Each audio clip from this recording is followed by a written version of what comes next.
మోకాల నొప్పులకు ఎటువంటి సర్జరీ లేకుండా ఎపియాన్ పెయిన్ క్లినిక్ అందిస్తున్న అత్యాధునిక చికిత్స.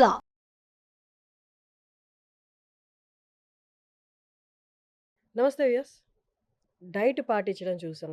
డైట్‌తో పాటు ఎక్సర్సైజ్ చేస్తున్న వాళ్ళని చూసాం. అండ్ పోస్ట్ కోవిడ్ తర్వాత చాలామంది డైట్ చేంజ్ చేశారు. దానికి తగ్గట్టు ఎక్సర్సైజ్ కూడా స్టార్ట్ చేశారు. వెయిట్ కూడా లాస్ అవుతున్నారు.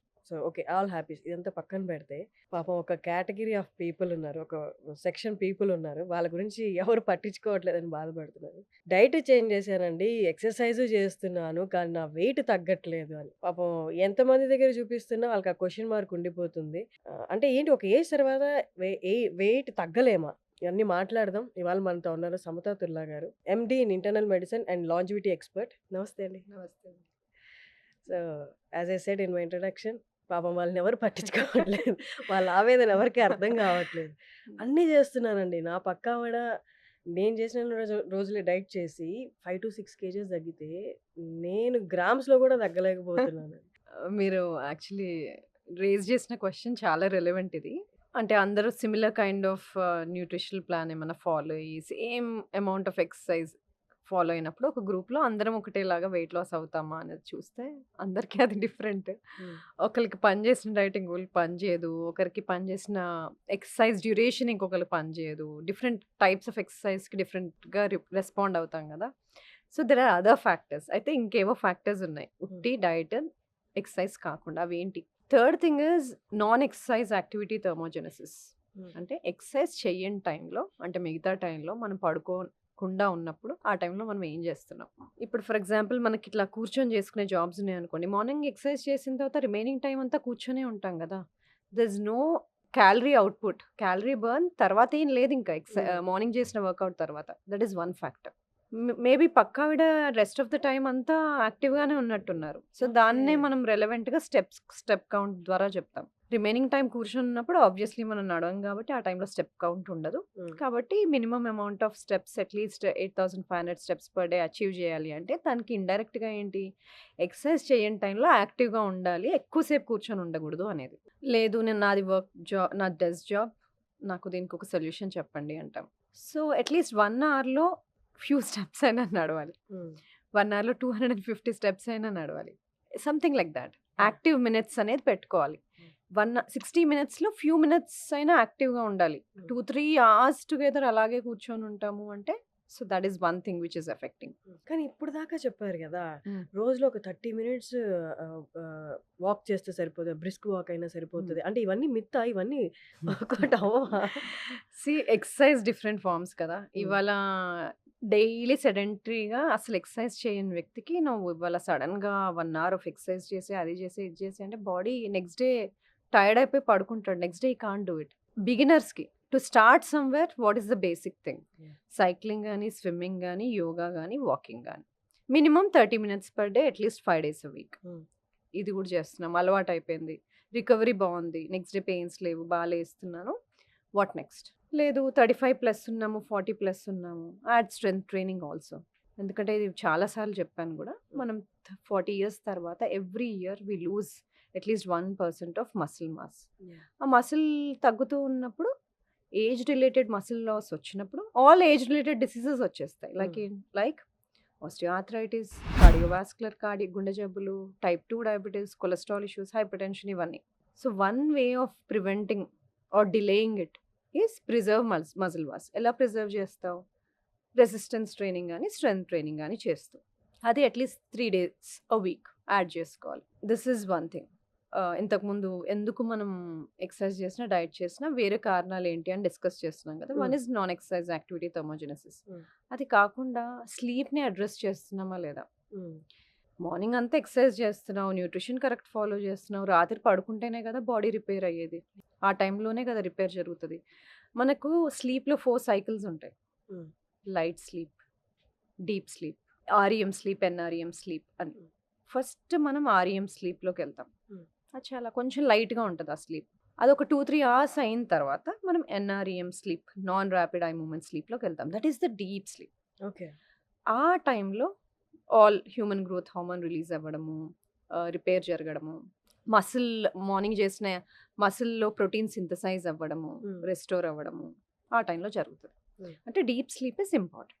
అయితే అందరము అవి going through the deep sleep లేదు. ఇప్పుడు చాలా మందికి నేను స్లీప్ అసెస్ చేయడానికి డిఫరెంట్ టెస్ట్ చేస్తాము, లేదా వేరియబుల్స్ యూస్ చేస్తాం. ఐ సీన్ దెమ్ కదా, అట్లీస్ట్ మన ఫుల్ పడుకునే లెంత్ ఆఫ్ పీరియడ్లో 50% ఆఫ్ ద టైం మనం డీప్ స్లీప్లో స్పెండ్ చేయాలి, అంటే ఎన్ఆర్ఈఎంలో స్పెండ్ చేయాలి. అలా చేస్తున్నామంటే that means we're recovering well. మనకు తెలియదు, మనం పడుకునే ఉంటాం, ఆ సైకిల్స్ ఎలా అవుతున్నాయి, అసలు మనం దాంట్లోకి వెళ్తున్నామా లేదా మనకు తెలియదు. అవి ఎలా అసెస్ చేస్తాము? Some form of testing methodologies. So that thing, sleep should be corrected. కొంతమంది ఈ డౌట్స్ కూడా అడుగుతారు, what is the minimum sleep, ఎంత పడుకోవాలి? So it can be from 6 to 8 hours. Excessive is dangerous, less than 5 hours also is dangerous. 6 to 8 hours optimum. Okay, 6 to 8 hours అన్నారు, నేను 6 hours night పడుకొని 2 hours afternoon పడుకోవచ్చు అంటారు. It's up to you. కానీ interruption లేకుండా ఒక 5 to 6 hours పడుకోవాలి, interruption లేకుండా, మధ్యలో లెగకుండా. So that is one thing. So sleep, non exercise activity, thermogenesis. And fifth thing is stress. Stress management లేకపోతే, స్ట్రెస్ అందరికీ ఉంటుంది, మేనేజ్ చేసుకోవాలి. అప్పుడప్పుడు ఉండే స్ట్రెస్సెస్ ఓకే, ఇప్పుడు పాడ్కాస్ట్కి వస్తున్నాం, కొంచెం టెన్షన్గా ఉంది, కెమెరా ఫేస్ చేయాలి, ఇలాంటివి ఓకే. ఎగ్జామ్ వస్తుంది, అలాంటివి ఓకే. కానీ ఎవ్రీడే ప్రతి ఈవెంట్ని, ప్రతి మూమెంట్ని స్ట్రెస్ఫుల్గా తీసుకొని ఉండే వాళ్ళని చూస్తూ ఉంటాం. ప్రొలాంగ్ స్ట్రెస్, మీరు అన్నది కరెక్ట్. అప్పుడప్పుడు వచ్చే స్ట్రెస్ ఫైన్.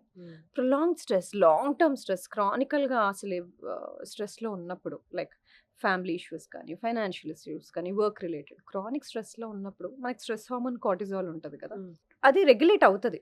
కానీ మనం క్రానిక్ స్ట్రెస్ ఉన్నప్పుడు అది కొంచెం ఎలివేట్ అవుతూ పోతుంది. అది ఎలివేటెడ్ కార్టిజాల్ మనకి బాడీకి మంచిది కాదు.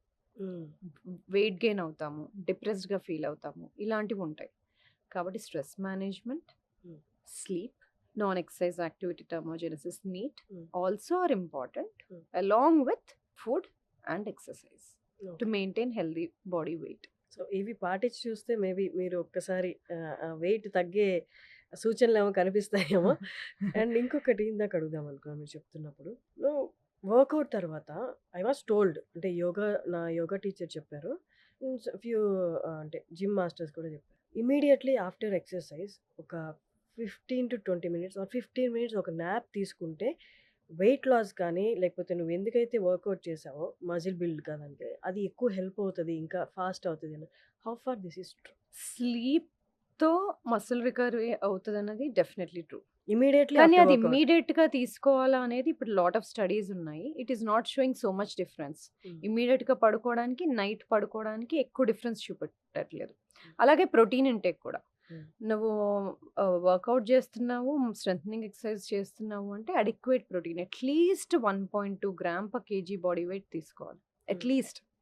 ఎందుకంటే ఆ మసిల్ రికవర్ అవ్వాలి కదా, you're using muscle to strength train. So protein consumption కూడా ఇంతకుముందు with in half an hour తీసేసుకోవాలి protein intake, then only you'll rebuild, అలాంటి కాన్సెప్ట్స్ ఉండేవి. But now it is not anymore true, ఎందుకంటే ఎవ్రీడే సైన్స్ ఈజ్ ఎవాల్వింగ్, కొత్త studies వస్తూనే ఉంటాయి. So ఇప్పుడు లేటెస్ట్ స్టడీస్ ప్రకారం ప్రోటీన్ విత్ ఇన్ 1 hour తీసుకోవాలని లేదు, within 24 hours of your exercise you should be consuming the protein that is needed, ఇంతకుముందు మనం చెప్పినట్టుగా. అలాగే నాప్ కూడా, if you're covering it in the night time, well fine. ఒకవేళ night time కరెక్ట్గా లేదు అంటే that you can take a nap after your workout or in the afternoon. Okay, ఈ ఇమీడియట్గా యోగా చేసిన తర్వాత మన చేత శవాసనం వేస్తారు కదా, is that also related to this? That is to cool down, not అంటే కూల్ డౌన్ అండ్ బ్లడ్ ఫ్లోని ఇంప్రూవ్ చేయడానికి. పెరిఫరల్ మనం యూజ్ చేసిన మసిల్స్ అన్నిటికీ బ్లడ్ ఫ్లో ఇంప్రూవ్ చేసి పెరిఫరల్ అంటే ఆర్మ్స్, లెగ్స్ అంతా కూడా వార్మ్ అయిపోయి కామ్ డౌన్ అయిపోతాం. దిస్ కూల్ డౌన్, ప్రతి exercise, any kind of exercise ఏది చేసినా cool down, stretches are important. కొన్నిసార్లు హడావిడిగా వర్కౌట్ చేసేసి కూల్ డౌన్ అవ్వకుండా హడావిడిగా వర్క్ కోసం అలా వెళ్ళిపోతాం, అలా చేయకూడదు. సేమ్ థింగ్ బిఫోర్ ఆల్సో, ముందు కూడా వార్మప్ చేయాలి సో దట్ బ్లడ్ ఫ్లో అడిక్వేట్గా ఉంటుంది మసిల్స్లోకి, and then you will be able to do the workout. Same thing after workout also you should cool down. ఈ మధ్య కాలంలో రిలేషన్షిప్లో ఉన్న వాళ్ళు కానీ, వర్క్లో ఉన్న వాళ్ళు కానీ, లేదా కొన్ని professions they need it, shouting అనేది, ఎక్కువ గొడవలు పడుతూ ఉండడం అనేది, డస్ దట్, అంటే మీరు లాజివిటీ ఎక్స్పర్ట్ కాబట్టి, shouting leads to ageing, is that true? స్ట్రెస్ఫుల్గా ఉండడం డెఫినెట్లీ లీడ్స్ టు ఏజింగ్. స్ట్రెస్ని అందరూ విధాలుగా చూపెడుతుంటారు. పార్ట్నర్స్ మీద అరవడం కానీ, చిరాగ్గా ఉండడం కానీ, మూమెంట్లో ఉండకపోవడం, మైండ్ఫుల్గా లేకపోవడం. ఎప్పుడు ఇక్కడ ఉన్నప్పుడు నెక్స్ట్ ఏంటి దాని గురించి ఆలోచించడం గానీ, దాని గురించి హడావిడి పడడం గానీ, హ్మ్. ఇది సరిగ్గా కరెంట్ సినారియోలో లేకపోవడం హ్మ్. మైండ్‌ఫుల్‌గా ఇలాంటివి చూస్తుంటాం. సో, డెఫినెట్‌లీ స్ట్రెస్ హ్మ్. Leads to ageing fast. హ్మ్. ఫాస్ట్‌గా ఏజ్ అవుతాం. స్ట్రెస్‌ఫుల్‌గా ఉంటాయి డెఫినెట్‌లీ. హ్మ్. అలాగే సెడెంటరీగా ఏం ఎక్సర్సైజ్ చేయకుండా డే అంతా కూర్చొని ఉన్నా గూడా హ్మ్. ఫాస్ట్‌గా ఏజ్ అవుతాం. ఫాస్ట్‌గా ఏజ్ అవుతాము అంటే ఉట్టి స్కిన్‌లో చేంజెస్ కనబడతాయని కాదు. మన risk of developing age related diseases అన్నీ గూడా ఫాస్ట్‌గా వస్తాయి. Like hmm. టైప్ 2 డయాబెటిస్ గానీ, హైపర్‌టెన్షన్ గానీ, హార్ట్ డిసీజెస్ గానీ, న్యూరో ప్రాబ్లమ్స్ గానీ, డిమెన్షియా ఇలాంటివి గూడా when we are talking about slowing down all age related diseases is hmm. What we are thinking. Not about external features కాకుండా. With words చెప్పాలి అంటే relationship మనం మెడికల్‌గా కాకుండా హ్మ్. నార్మల్‌గా మాట్లాడుకోవాలి అనుకుంటే, ఒకళ్ళ మీద పార్ట్నర్ మీద అరిచినప్పుడు నర్వ్స్ డిస్టర్బ్ అయ్యి అవి ఎక్సైటెడ్ స్టేట్‌లోకెళ్తాయి. నర్వ్స్ డిస్టర్బ్ అవుతాయి. అవి కూల్ డౌన్ అవ్వడానికి చాలా టైం పడతది. ఇదే కంటిన్యూస్‌గా చేయడం వల్ల అలా అరుచుకోవడం వల్ల ఒకరి మీద ఒకరు మెంటల్ స్ట్రెస్ వల్ల ఏజింగ్ అనేది ఫాస్ట్ అవుతది. అంటే జబ్బులొస్తాయి ఇంటర్నల్‌గా అది పక్కన పెట్టేసి ఫస్ట్ ఆఫ్ ఆల్ మీ స్కిన్‌లో ఏజింగ్ కనిపిస్తదండి. దీన్ని సొల్యూషన్ చెప్తే అరుచుకునే వాళ్ళు కొంచెం తగ్గుతారేమో. ప్రాబ్లమ్‌ని డిఫరెంట్ వేస్‌లో సాల్వ్ చేసుకోవచ్చు. హ్మ్. సో, అరుచుకోవడం అనేది it's somebody's way of solving a problem. కానీ is it really solving a problem? We don't know. So, అందుకని ఏంటి ప్రయారిటీస్ తెలియాలి. ప్రాబ్లమ్ సాల్వ్ అవ్వాలా? ఇప్పుడు అరిచేస్తే నాకు కోపం తగ్గుతదా? హ్మ్. అంటే ప్రయారిటీ అక్కడ కోపం తగ్గించుకోవడమా? ప్రాబ్లమ్ సాల్వ్ చేసుకోవడమా? We should prioritise. యాహ్! చాలా సార్లు ప్రయారిటీస్ పక్కన పెట్టేసి అప్పటికప్పుడు we try to gain mental satisfaction. Okay. ఇది చేసేసాను. ఇప్పుడు యాహ్! అరిచేయాలి, అరిచేసాను. That is just to satisfy somebody's ego or whatever. But doing all that first of all most of the problems don't get solved. Hmm. కానీ additional stresses కదా! The more stress you are giving it to your body it will show on everything. హ్మ్. గట్‌లో గూడా, మైండ్‌లో గూడా, on your skin, on everything. My next question. ఇంతకుముందు వరకు అందరూ పాటించేవాళ్ళు. ఎంత క్యాలరీస్ కౌంట్ చేసుకొని తీసుకోవడం, ఎంత క్యాలరీస్ బర్న్ చేస్తున్నాం అనేది ఇమ్మీడియేట్‌గా చెక్ చేసుకుంటూ ఉంటారు. అలాగే కార్బ్స్ కౌంట్ కూడా. ఇవాళ నేను ఎంత కార్బ్స్ తీసుకున్నాను. ఇవి కాకుండా ఇంకేమైనా ఫ్యాక్టర్స్ ఉంటాయా? అంటే ఇవి 2 నేను కంట్రోల్‌లో పెట్టుకున్నాను. నేను కాలిక్యులేటెడ్‌గా ఉన్నాను అన్నా కూడా వెయిట్ తగ్గట్లేదు. అంటే ఇంకేదైనా ఎక్స్‌టర్నల్ ఫ్యాక్టర్ ఇంకేదైనా అదర్ ఫ్యాక్టర్స్ ఉంటాయా? వెయిట్ మీద ప్రభావం చూపించేవి? డెఫినెట్‌గా. ఇంతకుముందు క్యాలరీస్ ఇన్, క్యాలరీస్ ఔట్ అని ఉండేది కదా! అంటే మన బాడీకి కావాల్సిన ఎనర్జీ మనం ఎంతైతే ఖర్చు పెడతామో, ఖర్చు పెట్టే దానికన్నా కొంచెం తక్కువ తిని ఎక్సర్సైజ్ చేస్తే వెయిట్ లాస్ అవుతాము అనేది కాన్సెప్ట్. ఓకే. అలా చేస్తున్న వాళ్ళు తగ్గుతారు కొంతమంది. కొంతమంది తగ్గరు. వై? సో, దీంట్లో కొన్ని సినారియోస్ ఉంటాయి. సో, ఇంతకుముందు చెప్పినట్టుగా స్లీప్‌ని ఆహ్, అడ్రెస్ చేయాలి. సెకండ్ థింగ్ కొంతమందికి న్యూట్రిషన్ డెఫిషియన్సీస్ ఉంటాయి. హ్మ్. అవి కరెక్ట్ చేయాలి.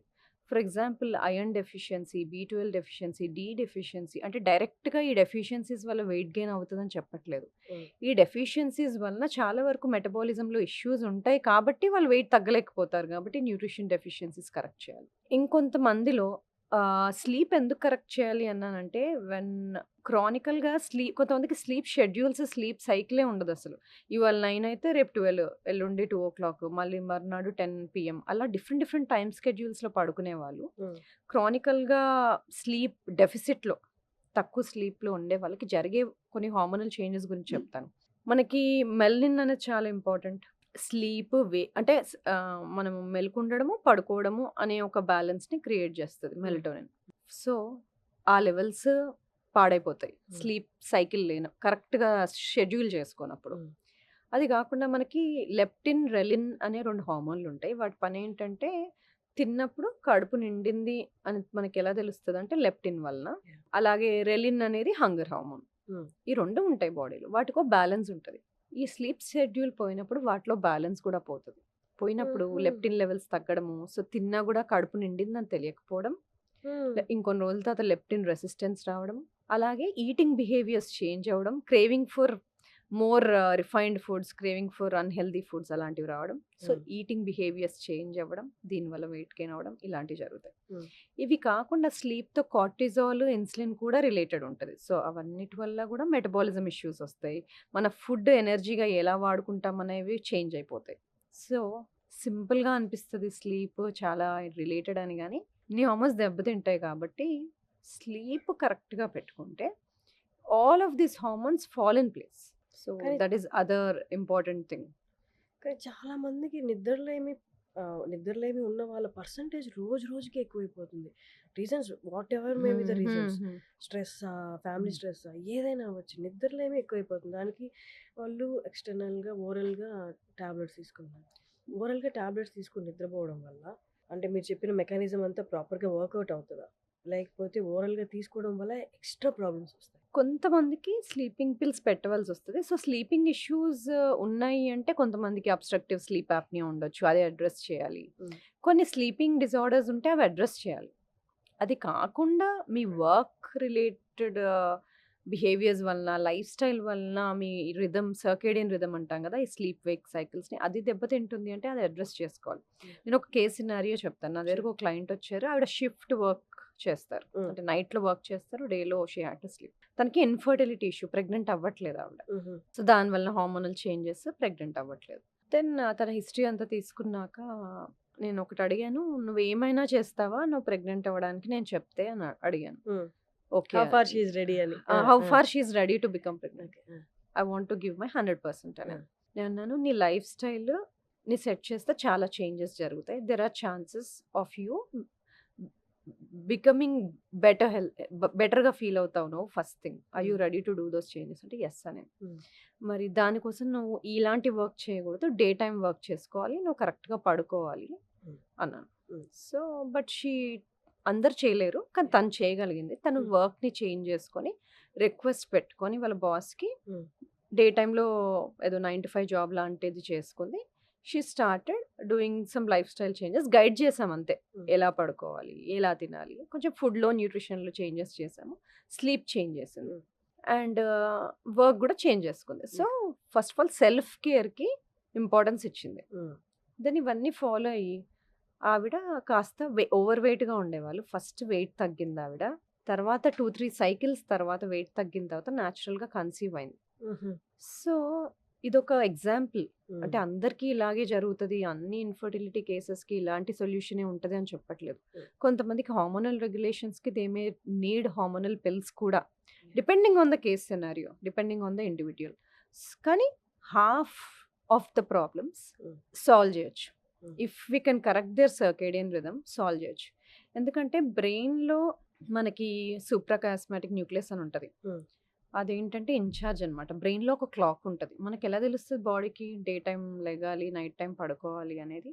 ఆ క్లాక్ మన బాడీ మెకానిజమ్స్‌ని అలైన్ చేసి, ఈ టైంలో హార్మోన్స్ రిలీజ్ చేయాలి, ఈ టైంలో తక్కువ రిలీజ్ చేయాలి, హ్మ్. ఈ టైంలో వేక్‌ఫుల్‌గా ఉంచాలి, ఈ టైంలో బాడీని పడుకోబెట్టాలి అనే ఒక మెకానిజం ఉంటుంది. యాహ్! సో, ఇన్ని రోజులు మనకు బాడీ క్లాక్ ఉంటదని తెలుసు. ఇప్పుడు న్యూ రిసర్చ్ ఏంటంటే పెరిఫెరల్‌గా లివర్, పాన్‌క్రియాస్, కిడ్నీ వీటన్నిటికి కూడా వాటికి సెల్ఫ్ దేనికి దానికి క్లాక్స్ ఉంటాయి అని తెలిసింది. డైజెషన్‌కి కూడా. హ్మ్. సో, ఆ క్లాక్స్ దీని ఇన్‌ఫ్లూయెన్స్‌లో పనిచేస్తాయి. సో, నైట్ టైమ్ మనం పడుకున్నప్పుడు మన బాడీ కోర్ టెంపరేచర్ తగ్గాలి. హుహు. అది బాడీ హార్ట్ రేట్ డ్రాప్ అవ్వాలి. హ్మ్. 2 అవ్వాలి. హ్మ్. అయినప్పుడు మనం ఎక్కువ ఇంతకుముందు డిస్కస్ చేసినట్టుగా మనం ఎన్ఆర్‌ఈఎం స్లీప్‌లో, డీప్ స్లీప్‌లో బాగా స్పెండ్ చేస్తాం. ఓకే. అందుకనే food 2-3 hours before your bed time తినాలి అంటాం. హ్మ్. ఎందుకంటే హార్ట్ రేట్ తక్కువకెళ్ళిపోవాలి అంటే your digestive system should finish digestion. అన్ని ఆర్గన్స్ వాటి పనులు అవి చేసేసి రిలాక్స్ మోడ్‌లోకి వెళ్ళిపోతే బాడీ నిజంగా రిలాక్స్ మోడ్‌లోకి వెళ్తది. హ్మ్. కాబట్టి టెంపరేచర్ డ్రాప్ అవ్వాలి. హార్ట్ రేట్ డ్రాప్ అవ్వాలి. హ్మ్. సో, టెంపరేచర్ డ్రాప్ కొంతమందికి కొన్ని ఇష్యూస్ వలన డ్రాప్ అవ్వకపోవచ్చు. మన బెడ్ మ్యాట్రెస్ ఉంటది కదా! అది బాగా హీటెడ్‌గా, వార్మ్‌గా ఉండడం, రూమ్ వార్మ్‌గా ఉండడం వాటి వలన మనము కోర్ టెంపరేచర్ తగ్గదు. హుహు. సో, అవి ఇష్యూస్ సెట్ రైట్ చేసుకోవాలి. రూమ్ కూల్‌గా ఉంచుకోవడం, వెంటిలేషన్ బాగా ఆడేలాగా పెట్టుకోవడం, మ్యాట్రెస్ ఎక్కువ హీట్‌గా ఉంచకపోవడం, ఎక్కువ దుప్పట్లు కప్పేసుకొని వేడిగా పెట్టుకోకపోవడం ఇలాంటివి హ్మ్. చేసుకుంటే బాడీ అండ్ రూమ్ కోల్డ్‌గా పెట్టుకొని హ్మ్. కోర్ టెంపరేచర్ అప్పుడు తగ్గుతది. సో, ఇలాంటి సింపుల్ చేంజెస్ చేసుకుంటే చాలా డిఫరెన్స్ వస్తుంది. హ్మ్. సో, మనం ఎక్స్‌టర్నల్‌గా ఏమేం జాగ్రత్తలు తీసుకోవాలో వెయిట్ లాస్ గురించి మాట్లాడుకుందాం. మెయిన్ ఫ్యాక్టర్ ఇప్పుడు గట్ హెల్త్. అర్థం కాని వాళ్ళకి ఏంటంటే మన పొట్టలో ఉన్న బాక్టీరియా మెయింటైనింగ్. అంతేనా? అలా అయినా చెప్పొచ్చా? సో, గట్ హెల్త్ అనేది ఎలా directly affecting skin and weight loss? Okay. So, గట్‌లో మనకి బాక్టీరియా ఉంటాయి, ఫంగై ఉంటాయి, వైరసెస్ ఉంటాయి. ఇవన్నీ ఉంటాయి. వీటిని గట్ మైక్రోబయోమ్ అంటారు. హ్మ్. ఇవి సర్టెన్ లెవెల్స్‌లో ఉంటే మనకు బెనిఫిషియల్. దాని అవసరానికి మించి ఎక్కువగా ఉంటే అవి మనల్ని హార్మ్ చేస్తాయి ఎక్కువుంటే. ఆ ఇంబాలెన్స్‌లోకి వెళ్ళినప్పుడు మనం ఈ వర్డ్ యూజ్ చేస్తాం. గట్ డిస్బయోసిస్ అని. అయితే బ్యాలెన్స్‌లో ఉన్నప్పుడు గట్ మైక్రోబయోమ్ అది మనకి ఏం చేస్తది? డైజెషన్‌కి హెల్ప్ చేస్తది. ఫుడ్ తినగానే అదంతట అది ఊరికే ఎంజైమ్స్ వల్ల, స్టమక్ వల్ల డైజెస్ట్ అవ్వట్లే. గట్ బ్యాక్టీరియా హెల్తీగా ఉంటే డైజెస్ట్ అవుతుంది. తిన్న ఫుడ్‌లో నుండి ఎనర్జీని తీసి పెడతది మనకి. తినే ఫుడ్‌లో నుండి మనకి షార్ట్ చైన్ ఫ్యాటీ యాసిడ్స్ అని తయారు చేసి పెడతది. మనకి న్యూట్రియంట్స్ కొన్ని అబ్జార్బ్ చేసి పెడతది. అలాగే గట్ ఇంటిగ్రిటీ అంటే గట్ నీట్‌గా ఉండి, గట్‌లో ఉన్న ఫుడ్ ప్రొడక్ట్స్ బ్లడ్‌లోకి వెళ్ళిపోకుండా సో, గట్ లేయర్‌ని ప్రొటెక్ట్ చేస్తది. ఇమ్యూనిటీని ఇస్తది. అలాగే మన బ్రెయిన్‌కి కావాల్సిన హ్యాపీ కెమికల్స్ డోపమైన్, సెరోటోనిన్ అనేది ఒక 80% మన గట్‌లోనే తయారవుతది. అది తయారవడానికి గట్ బ్యాక్టీరియానే హెల్ప్ చేస్తది. అంటే అది క్వైట్‌గా ఉన్నట్టు ఉంటది గానీ మనకి ఇన్ని పనులు చేసి పెడతది. అందుకే సో, అలా బటర్‌ఫ్లైస్ ఇన్ మై స్టమక్ అంటారా? ఎప్పుడైనా ఎక్సైట్ యాంగ్షియస్‌గా అయినప్పుడు? ఉన్నప్పుడు ఆ! Butterflies in your stomach. So, gut and brain are directly related. Okay. అదొక్కటే కాదు. Gut is related to all other things. So, బాడీలో ఇన్‌ఫ్లమేషన్ లేకుండా మనల్ని కూల్ డౌన్ చేసి పెడుతుంది. ఇవన్నీ చేస్తది. సో, దాన్ని ఫీడ్ చేయడానికి ఆ గట్ బ్యాక్టీరియా హెల్తీగా ఉండాలంటే వాటికి సరైన ఫుడ్స్ మనం ఇవ్వాలి. వాటిని ప్రీబయోటిక్స్ అంటాం. సో, ఈ ప్రీబయోటిక్స్ అనేవి వెజిటబుల్స్‌లో ఉంటది. గ్రెయిన్స్‌లో ఉంటది. రైస్‌లో ఉంటది. బనానాస్‌లో ఉంటది. వీటన్నిటిలో ఆనియన్స్‌లో ఉంటది. ఆకుకూరలు. సో, ఈ ప్రీబయోటిక్స్ అన్నీ ఇచ్చినప్పుడు వాటికి ఫుడ్ లాగనమాట. వాటిని డెస్ట్రాయ్ చేయకుండా కూడా ఉండాలి. ఆ ఇంబాలెన్స్ చేయకుండా ఉండాలి. ఆ ఇంబాలెన్స్ ఎందుకు అవుతున్నాయి ఈ మధ్య ఎక్కువ శాతం? షుగర్ వల్ల. Sugar is not very good for them. Sugar వల్ల. Refined foods, trans fatty acids బాగా నూనెలో వేయించిన పదార్థాలు. కొన్నిసార్లు వీట్, గ్లూటెన్. ఇప్పుడు జెనెటికలీ మోడిఫైడ్ వీట్ ఏదైతే ఉందో ఆ మోడిఫైడ్ వీట్‌లో గ్లూటెన్ కంటెంట్, గ్లైడిన్ కంటెంట్ పెరిగి అది అన్‌సూటబుల్‌గా తయారవుతుంది. మనకి. దానివల్ల. సో, వీటి వల్ల ఇవి ఎక్కువ కన్జ్యూమ్ చేయడం వల్ల ఇంబాలెన్స్‌లోకి వెళ్తుంది. అయితే మరి ఇట్లా ఇంబాలెన్స్ వచ్చినప్పుడు ఒక ప్రోబయోటిక్ ఏసుకుంటే సరిపోతదా అని అందరూ అడుగుతారు. అంత సింపుల్‌గా ఉంటే బావుండును. ఎందుకంటే మనకు ట్రిలియన్స్ ఆఫ్ బ్యాక్టీరియా ఉంటాయి. ఒక సింగిల్ ప్రోబయోటిక్ కొంతమందికి పనిచేస్తది. కొంతమందికి పనిచేయదు. ఎందుకు అంటే చాలా రకాలుంటాయి. దానిలో కామన్‌గా ఇంపార్టెంట్‌వి ఒక 4, 5 చెప్తాను. లాక్టోబాసిల్లస్ అంటాం. అది చాలా వరకు మనకి ఇబ్బందులున్నప్పుడు, గట్ ఇష్యూస్ ఉన్నప్పుడు మనం వేసుకుంటాం. సో, వెంటనే అది ఇమ్యూనిటీ ప్రొవైడ్ చేస్తది. గట్ ఇంటిగ్రిటీ అన్నాం కదా! గట్ లేయర్‌ని ప్రొటెక్ట్ చేస్తది. అలాగే బైఫిడోబాక్టీరియం అంటాం. తినే ఫుడ్‌లో నుండి ఎనర్జీ ఎక్స్ట్రాక్ట్ చేస్తది బ్యాక్టీరియాయిడ్స్ అంటాం. అవి మనం తినే ఫుడ్‌లో నుండి షార్ట్ చైన్ ఫ్యాటీ యాసిడ్స్ ఇంతకుముందు చెప్పాను కదా! అవి తయారు చేస్తది. వాటి పనేంటి?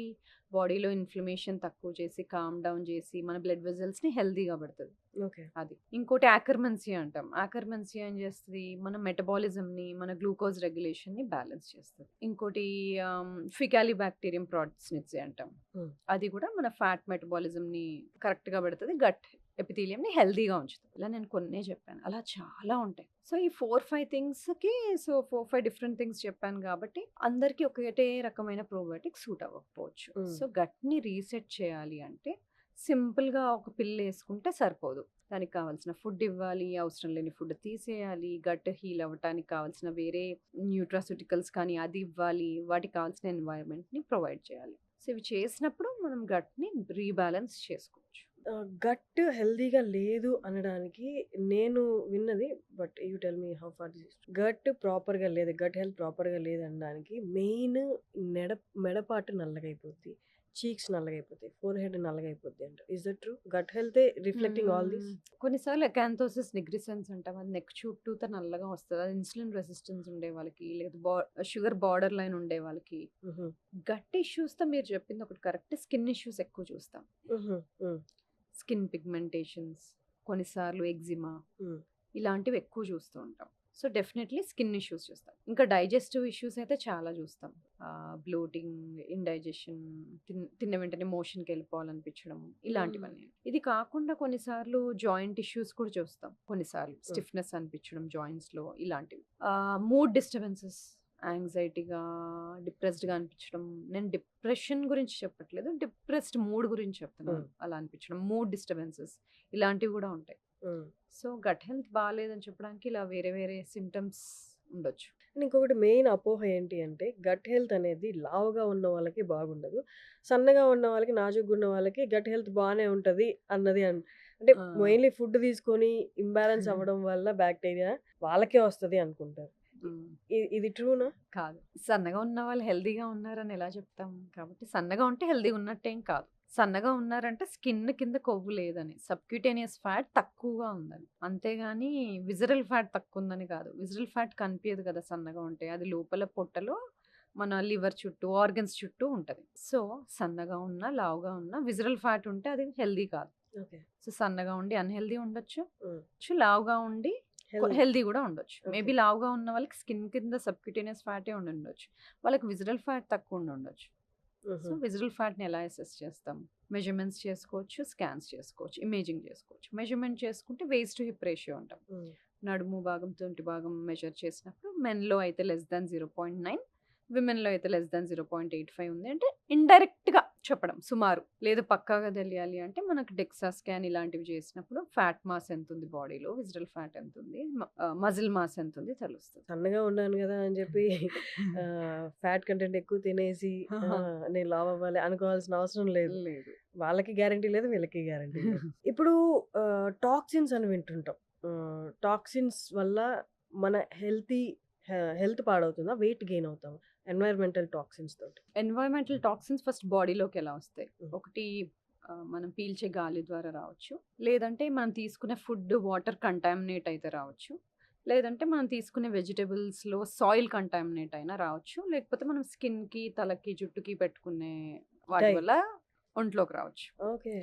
సో, వీటిలో కొన్ని నేమ్స్ చెప్తాను చాలా ఉంటాయి. సల్ఫేట్, పారాబెన్స్, సల్ఫేట్ అంటే చాలా వరకు థాలేట్, షాంపూల్లో ఆ! ఉంటుంది గదా! అది థాలేట్. అందుకే ఈ మధ్య కొన్ని షాంపూస్‌లో this is sulphate sulphate free free అని. Shampoo, this plastic is paraben free hmm. అని ఎందుకు చూస్తాము? అంటే ఆ టాక్సిక్ కంటెంట్ మా ప్రోడక్ట్‌లో తక్కువుంది అని చెప్పడం. సో, ఇలాంటివి అసలు ఎందుకు టాక్సిక్ బాడీలోకెళ్ళి ఏం చేస్తాయి? అంటే హార్మోనల్ బ్యాలెన్స్‌ని ఎఫెక్ట్ చేస్తాయి. కొన్నేమో ఎండోక్రైన్ డిస్టర్బింగ్ కెమికల్స్ అంటాము. అవి హార్మోన్ లాగా పనిచేసి బాడీలో హార్మోన్స్‌ని రెగ్యులేషన్‌కి డిస్టర్బ్ చేస్తాయి. హుహు. కొన్నిసార్లు హార్మోన్స్ కూర్చునే రిసెప్టర్స్ పైన ఈ ప్రొడక్ట్స్ ఎళ్లి కూర్చుంటాయి. ఓహ్ గాడ్! సో, హార్మోన్స్‌ని పని చేయకుండా ఆపడము, లేకపోతే బట్ హౌ హార్మోన్స్ ఇదంతా లాగా ఎక్స్‌టర్నల్‌గా బిహేవ్ గదా! చేయడం. షాంపూ అనేది ఎక్స్‌టర్నల్‌గా అప్లై అబ్జార్బ్ చేస్తాం. అవుతది కదా స్కిన్‌లో నుండి. When you are okay. Applying on the skin products, makeup products. హుహు. అందుకని కుదిరినంత వరకు organic vegetables, organic foods, makeup, cosmetics ఆర్గానిక్‌గా ఉండడము. ఈ పారాబెన్ ఫ్రీ, సల్ఫేట్ ఫ్రీ, అలాగే ట్రైక్లోసాన్ అంటాము. ఇలాంటివి లేకుండా ప్రొడక్ట్స్ యూజ్ చేసుకోవడం బెటర్. బట్ ఇంతకు ముందు రోజుల్లో ఇవన్నీ ఉండేవి కాదు కదా! హ్మ్. ఇప్పుడు the amount of toxic products మన చుట్టూ పెరిగిపోయాయి. చాలా మంది అనుకునేదేంటంటే షాంపూ జస్ట్ ఎంత ఒక 2 మినిట్స్ నా తల మీద ఉంటది. నీళ్ళు పోసుకుంటాను ఎళ్ళిపోతది. ఆ సల్ఫేట్ నన్నే ఎఫెక్ట్ చేస్తది అనుకుంటారు గదా! So, it's no absorbs. It will disturb hormones ఇవన్నీ కూడా. అండ్ అది ఎలా వెయిట్ గెయిన్‌కి దారి తీస్తది? సో, ఒక ఎగ్జాంపుల్ చెప్తాను. ఇప్పుడు పారాబెన్స్ గాని, థాలెట్స్ గాని ఇవి ఉంటాయి కదా! ఇవి హార్మోన్ రిసెప్టార్స్ పైన గాని యాక్ట్ చేయడం గాని, లేకపోతే రెగ్యులర్ హార్మోన్స్ లాగా కనిపించడం గాని, అలా చేసి రెగ్యులర్‌గా మన హార్మోన్స్ పనిచేయడం అనేది బ్యాలెన్స్ పోతది. హుహు. అది పోవడం వల్ల మనకి హార్మోన్స్ మెటబోలైజ్ అవుతాయి. అంటే బాడీలో నుండి ఎలిమినేట్ అవ్వడానికి వాటికి ఒక వే ఉంటది. హ్మ్. లివర్ నుండి ఎలిమినేట్ అవ్వడం గాని, డీటాక్సిఫై అవ్వడం గాని అలా జరుగుతది. సో, ఈ టాక్సిన్స్ ఏం చేస్తాయి? ఆ మెటబాలిజంని ఎఫెక్ట్ చేస్తాయి. హ్మ్. సో, అవి ఆ హార్మోన్స్ మెటబోలైజ్ అవ్వకపోవడము, అన్నెసెసరీగా వేరే ఫార్మ్‌లో ఉండడము. సో, ఈస్ట్రోజన్‌లో E1, E2, E3 అని 3 రకాలుంటాయి. E3 least dangerous. హ్మ్. 3 ఒక బ్యాలెన్స్‌లో ఉంటాయి. E2 చాలా ఎక్సెస్ అయిపోతే మనకి కొన్ని ప్రాబ్లమ్స్ వస్తాయి. అన్నెసెసరీ ప్లేసెస్‌లో ఎక్కువ ఫ్యాట్ డిపాజిట్ అవ్వడము, కొవ్వు డిపాజిట్ అవ్వడము, లేదా బ్రెస్ట్‌లో సిస్టులు రావడము, హ్మ్. ఇలాంటివి. సో, ఈ మెటబాలిజం దెబ్బతింటుంది కదా! ఈ టాక్సిన్స్ వలన. సో, దానివల్ల నార్మల్ హార్మోన్ లెవెల్స్ ఎఫెక్ట్ అవుతాయి. హ్మ్. నార్మల్‌గా హార్మోన్స్ ఎలిమినేట్ అయ్యే విధంగా ఎలిమినేట్ అవ్వవు. అన్నెసెసరీగా ఎక్కువ అక్యుములేట్ అయిపోతాయి. సో, ఈ ప్రాబ్లమ్స్ అన్నీ ఫేస్ చేస్తాం. హుహు. సో, అందుకనే వీటికి పేరు ఎండోక్రైన్ డిస్రప్టింగ్ కెమికల్స్ అని వచ్చింది. ఎండోక్రైన్ అంటే హార్మోన్స్ తయారు చేసే గ్లాండ్స్. సో, ఎండోక్రైన్ డిస్రప్టింగ్ కెమికల్స్‌గా వీటికి పేరొచ్చింది అందుకని. ఓకే. ఫైనల్లీ మనం అంటే elephant in the room address చేయాలన్నమాట. ఎవ్వరికీ లేదు హార్మోనల్ ఇంబాలెన్స్, పీసీఓఎస్, పీసీఓడి. అసలు దీనికి సొల్యూషన్ కూడా లేదు. అందరూ దాన్ని ఇంకా యాక్సెప్ట్ చేసేసారేమో లైఫ్‌లో విమెన్ అందరూ. అసలు ఎలా అంటే వాళ్ళు ఎలా దాన్ని ఐడెంటిఫై చేయొచ్చు? లేకపోతే ముందే ఏమన్నా కనుక్కోవచ్చా? హార్మోనల్ ఇంబాలెన్స్ వస్తుంది అని? సో పీసీఓఎస్ అని తెలియాలి అంటే ఎస్పెషల్లీ ఇప్పుడు పీసీఓఎస్ గురించి అడిగారు కాబట్టి ఓవరీస్లలో సిస్ట్లు ఉండాలి. అవి హ్మ్. స్కాన్ ద్వారా తెలుస్తుంది. బ్లడ్ టెస్ట్ చేసినప్పుడు టెస్టోస్టెరాన్ హార్మోన్ ఎక్కువగా ఉండడము అదొకటి. ఇంకోటి బాడీలో ఇన్సులిన్ రెసిస్టెన్స్ ఉండడం. అంటే మనం తిన్న ఫుడ్ ఎనర్జీగా సరిగ్గా కన్వర్ట్ అవ్వకపోవడం, బ్లడ్‌లో గ్లూకోజ్ లెవెల్స్ కొంచెం ఇన్సులిన్ లెవెల్స్ ఎలివేట్ అవ్వడము ఇలాంటివి. సో ఈ 3 థింగ్స్ ఉన్నప్పుడు పాలిసిస్టిక్ ఓవేరియన్ సిండ్రోమ్ అంటాం. హ్మ్. ఇది కొంచెం ఎక్కువ చూస్తాం. మోస్ట్ ఆఫ్ ద టైమ్ చాలా మందికి లైఫ్ స్టైల్ చేంజెస్ చేసినప్పుడు చాలా మందికి తగ్గిపోతాయి. హుహు. రివర్స్ అవుతాయి. హుహు. ఇంతకుముందు మనం మాట్లాడిన చేంజెస్. కానీ కొంతమందికి మటుకు హార్మోన్ రిప్లేస్మెంట్ థెరపీస్ ఇవ్వాల్సొస్తది. ఏంటి అంటే what is it actually? Polycystic ovarian syndrome ఉన్నప్పుడు ఓవులేషన్ అనేది అంటే మనకి 10-14 డేస్ మధ్యలో ఓవం రిలీజ్ అవ్వాలి కదా! హ్మ్. ఆ ఓవం అనేది సరిగ్గా రిలీజ్ అవ్వకపోవడము, పీరియడ్స్ రెగ్యులర్‌గా రాకపోవడము, దానివల్ల ప్రెగ్నెన్సీ అవ్వకపోవడం ఇవి హ్మ్. జరుగుతాయి. హ్మ్. సో ఓవం టైంకి రిలీజ్ అవ్వాలి అంటే హార్మోన్స్ కరెక్ట్‌గా పనిచేయాలి. సో హ్మ్. వీళ్ళకి ఆ ఓవం రిలీజ్ అవ్వని వాళ్ళకి హ్మ్. ప్రెగ్నెన్సీ ప్లాన్ చేస్తున్న వాళ్ళకి కొంతమందికి ట్రీట్మెంట్ అవసరం పడతది. హుహు. ప్రతిసారి ఓన్లీ లైఫ్ స్టైల్ చేంజెసే చేసుకుంటాను, నేను డాక్టర్ దగ్గరికి వెళ్ళను అని అనడానికి లేదు. హ్మ్. హ్మ్. సో పీసీఓఎస్ సస్పెక్ట్ చేస్తుంటే మీకు ఇలాంటి సిమ్టమ్స్ ఉంటే లైక్ రెగ్యులర్‌గా సైకిల్స్ రావట్లేదు, లేదు ప్రెగ్నెన్సీ ట్రై చేస్తున్నారు కానీ అవ్వట్లేదు. ఇలాంటివి ఏవైనా ఉన్నప్పుడు మీ గైనకాలజిస్ట్‌ని, ఎండోక్రైనాలజిస్ట్‌ని హ్మ్. కలవడం చాలా ఇంపార్టెంట్. మొత్తం లైఫ్ స్టైల్ చేంజెస్‌తోనే అన్ని ప్రాబ్లమ్స్‌కి సొల్యూషన్ వస్తదని ఉండదు. 50% of the time situation improve అవుతది. యాహ్! కానీ అడిషనల్ కొంచెం పర్సెంటేజ్ ఏదైతే హెల్ప్ కావాలో, ఎక్స్‌టర్నల్‌గా థెరపీస్ తీసుకోవాలో అవి తీసుకోవాల్సొస్తది. న్యూట్రిజెనోమిక్స్ అంటే ఏంటి? ఈ రోల్ ఏంటి విమెన్ హెల్త్‌లో? న్యూట్రిజెనోమిక్స్ అంటే మన డీఎన్ఏ అనలైజ్ చేసినప్పుడు అది మన ఫుడ్ ఎలా ఇన్‌ఫ్లుయెన్స్ చేస్తుంది, మన బాడీలో ఎంజైమ్స్ సఫిషియెంట్‌గా ఉన్నాయా లేదా, మనకు పర్టిక్యులర్ న్యూట్రియంట్ డెఫిషియన్సీస్‌కి మనం ఏమైనా ఎక్కువ రిస్క్‌లో ఉన్నామా, హుహు. ఎక్కువ డిసీజ్ రిస్క్ ఏమైనా ఉందా, ఎటువంటి మెడిసిన్స్ ఎక్కువగా పనిచేస్తాయి, ఇవన్నీ తెలుస్తాయి అన్నమాట. ఫర్ ఎగ్జాంపుల్ కొంతమందికి కొన్ని ఎంజైమ్స్ కరెక్ట్ అడిక్వేట్ లెవెల్స్‌లో ప్రొడ్యూస్ అవ్వవు. హ్మ్. Because of the gene modification వల్ల. హుహు. ఎస్ఎన్‌పి అనే వర్డ్ ఒకటి యూజ్ చేస్తాం. న్యూక్లియోటైడ్ పాలిమార్ఫిజం అని. Single nucleotide polymorphism. అంటే జీన్స్‌లో కొన్ని తరహా మార్పులు జరిగినప్పుడు ఎంజైమ్ ఉండాల్సినంత లెవెల్‌లో లేకపోవడం, ఇన్‌సఫిషియెంట్ లెవెల్స్‌లో ఉండడము, డిక్రీజ్ లెవెల్స్‌లో ఉండడం ద్వారా కొన్ని న్యూట్రియంట్స్ కరెక్ట్‌గా ప్రొడ్యూస్ అవ్వవు. కొన్ని న్యూట్రియంట్స్ లెవెల్స్ కరెక్ట్‌గా ఉండవు. సో, హ్మ్. అలాంటి వాటికి కొంచెం న్యూట్రిషన్ ఫుడ్ ద్వారా గానీ, సప్లిమెంట్ ద్వారా గానీ వాళ్ళకి స్పెషల్‌గా ఎక్కువ కాలం ఇవ్వాల్సి ఉంటది. ఓకే. సో, ఇలాంటి ఒక డిఫరెన్స్ జెనెటిక్‌గా తెలుసుకోవడం మనం న్యూట్రిజెనోమిక్స్ అంటాం. అంటే okay. Effect of jeans on food and okay. Effect of food on jeans. So, ఇది విమెన్‌లోనే కాదు మెన్‌లో కూడా ఈక్వల్లీ ఇంపార్టెంట్. హుహు. సో, ఇప్పుడు కొంతమందికి చూస్తే బయోటిన్ ప్రొడ్యూస్ అయ్యే ఎంజైమ్స్ కొంతమందికి తక్కువగా ఉంటాయి. సో, వాళ్ళకి బయోటిన్ ఎక్కువగా ఉండే ఫుడ్స్ హ్మ్. లేకపోతే కొన్నిసార్లు సప్లిమెంట్స్ ఇవ్వాల్సి ఉంటది. హుహు. So, this is one example. హ్మ్. సో, అలాగా న్యూట్రియంట్స్ మన బాడీలో తక్కువగా ఉంటున్నాయి అంటే వాటికి జెనెటిక్ కాజ్ ఏమైనా ఉందా? హ్మ్. జెనెటికల్లీ డీఎన్ఏలో చేంజెస్ ఏమైనా ఉండి అవి కరెక్ట్ తరహాలో యాక్టివేట్ అవ్వట్లేదా, ప్రొడ్యూస్ అవ్వట్లేదా అనేది తెలిసినప్పుడు మనం వాళ్ళకి గైడెడ్ న్యూట్రిషన్ ఇవ్వగలుగుతాం. హ్మ్. దీన్ని న్యూట్రిజెనోమిక్స్ అంటాం. ఈ మధ్య రీసెంట్‌గా చాలా మంది సెలబ్రిటీస్ దీన్ని ఆప్ట్ చేసుకోవడం చూసాను. మీరు చెప్పండి హౌ ఫార్ అంటే ఇది అందరికి సూటబుల్ కదండీ. డైరెక్ట్ న్యూట్రి సప్లిమెంట్సా? లేకపోతే వైటమిన్ సప్లిమెంట్స్ డైరెక్ట్ అదే సలైన్ లాగా ఐవీలో ఎక్కిచ్చేసి ఎక్కిచ్చేసుకోవడం. ఆ! అది అందరికి సూటబుల్లా? Is that safe? IV nutrition ఇస్తున్నప్పుడు వాళ్ళకి డెఫిషియన్సీస్ ఏమైనా ఉన్నాయా? అవి తెలుసుకోవడం ఇంపార్టెంట్. ఇంకోటి ఏంటి? What is the goal? హ్మ్. ఎందుకు తీసుకుంటున్నారు? To improve certain things. So, goal ఏంటి? న్యూట్రిషన్ మీకు ఇంబాలెన్స్డ్‌గా ఉందా? హ్మ్. Are you are unable to get that to oral vitamins. కొన్నిసార్లు డెఫిషియన్సీస్ ఉన్నప్పుడు ఓరల్ వైటమిన్స్ సూటబుల్‌గా లేదు, గట్ హెల్త్ సరిగ్గా లేదు, అబ్జార్ప్షన్ సరిగ్గా లేదు, లేకపోతే చాలా డెఫిషియెంట్‌గా ఉంది, ఇమ్మీడియేట్‌గా కరెక్ట్ అయిపోవాలి, చాలా టైం దీని మీద వేస్ట్ చేసుకోవడానికి లేదు. ఇలాంటి డిఫరెంట్ ఫ్యాక్టర్స్ మీద ఓకే. ఐవీ న్యూట్రిషన్ ఇవ్వాల్సి ఉంటది. ఐవీ న్యూట్రిషన్‌లో చాలా న్యూట్రియన్స్ ఉంటాయి, మినరల్స్ ఉంటాయి. Depending on the need, what is the need అన్న దాన్ని బట్టి మనం ఆ particular vitamins or nutrients choose చేస్తాం. ఓకే. సో, అందరికీ ఒకటే సూటబుల్లా అంటే మే నాట్ బి. హ్మ్. సో, కొంచెం చేంజెస్ చేసుకోవాల్సి ఉంటది. సో ఏదైనా దాని కన్సర్న్ డాక్టర్‌నైతే కన్సల్ట్ చేసి తీసుకోవాలి. నార్మల్‌గా చాలా చోట్ల చూసేస్తున్నాము. అంటే డాక్టర్స్ ద్వారా కాకుండా హ్మ్. సప్లిమెంట్స్ పెట్టేయడం. హ్మ్. మేబీ దే షుడ్ గో కదా! దానివల్ల డాక్టర్‌ని ఎఫెక్ట్స్ కలిసి అసలు హ్మ్. కాజ్ ఏంటి? ప్రాబ్లమ్ ఏంటి? టెస్ట్ చేసుకొని, చూసుకొని దెన్ తీసుకుంటే సేఫ్. యాహ్! దానివల్ల మళ్ళీ ఇంకా ఏ ఎఫెక్ట్స్ ఆ! రాకుండా side effects. Yeah! It's great talking to Samatha గారు. Thank you. Thank you thank you so Harshini. Much. Thank you. It's అంటే ఎప్పుడు మాట్లాడినా మీతో ఇట్స్ కొన్ని మీరు చెప్తుంటే ఐ ఓపెనింగ్‌లా ఉంటాయన్నమాట. చిన్న చిన్న జాగ్రత్తలే. బట్ హ్మ్. మన వ్యూయర్స్ కూడా లాస్ట్ టైమ్ లాగా ఇప్పుడు కూడా చూసి పాటిస్తే నో ఫస్ట్ హెల్త్ సరిగ్గా ఉంటే అదే రిచ్ అన్నట్టు కదా! హ్మ్. Thank you so much for coming again. Thank you. Thank you. Thank you.